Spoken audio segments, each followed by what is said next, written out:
आखिर क्यों हुआ था महाबली बलराम जी और गंगा पुत्र भीष्म के बीच महायुद्ध। वीडियो में आगे बढ़ने से पहले आप हमारे चैनल को सब्सक्राइब कर लें और बेल आइकन को भी दबाना ना भूलें। बलराम जी जिनकी शक्ति का जोर पूरी दुनिया भर में नहीं था, जो नारायण के शेषनाग और जिनके ऊपर पूरी पृथ्वी का आभार है, वे बचपन में ही अनेक असुरों और दैत्यों का वध कर दिया था।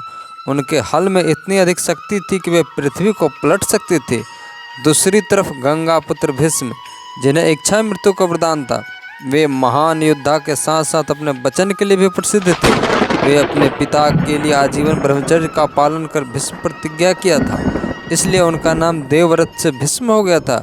भीष्म भगवान परशुराम के शिष्य थे, जिनके पास दिव्यास्त्रों का भंडार था। आर्यावर्त में उनके धनुष कौशल के सामने कोई टिक नहीं सकता था। अगर पांडवों के साथ श्री कृष्ण नहीं होते तो महाभारत का युद्ध एक दिन में ही समाप्त करने की क्षमता थी पितामह भीष्म में। अब आते हैं कहानी के मूल विषय पर। जब पांडवों ने मय दानव की मदद से एक अद्भुत महल का निर्माण करवाया, श्री कृष्ण के सलाह पर पांडवों ने युधिष्ठिर का राज तिलक और राजस्व यज्ञ का आयोजन किया। उस यज्ञ में दूर दूर से राजा महाराजा को आमंत्रित किया गया।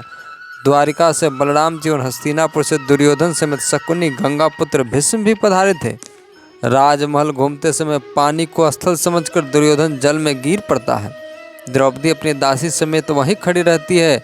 सब हंस पड़ती है। दुर्योधन गुस्से में हंसती हुई दासी पर गदा से प्रहार करता है। अर्जुन अपने बाण से दुर्योधन के प्रहार को विफल कर देते हैं।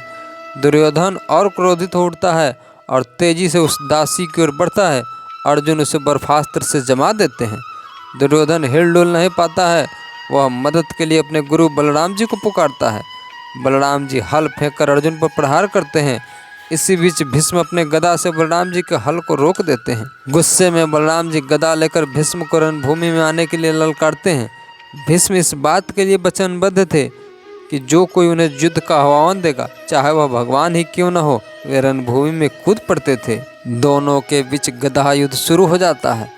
दोनों एक दूसरे पर इतना जोर से प्रहार कर रहे थे कि गदा की आवाज़ तीनों लोक में गूंजने लगती है। युद्ध आगे न बढ़े, इसलिए स्वयं भगवान श्री कृष्ण आकर बलराम भैया को शांत करवाते हैं और भीष्म को भी समझाते हैं। तब जाकर दोनों शांत होते हैं और वापस राजमहल इंद्रप्रस्थ में आकर बैठते हैं। दोस्तों, कैसी लगे हमारी यह खास जानकारी कमेंट कर बताएं और चैनल पर नए हैं तो चैनल को सब्सक्राइब करें, वीडियो को शेयर करें, लाइक करें। तो मिलते हैं एक नई कथा, एक नई जानकारी के साथ। तब तक के लिए जय श्री कृष्ण।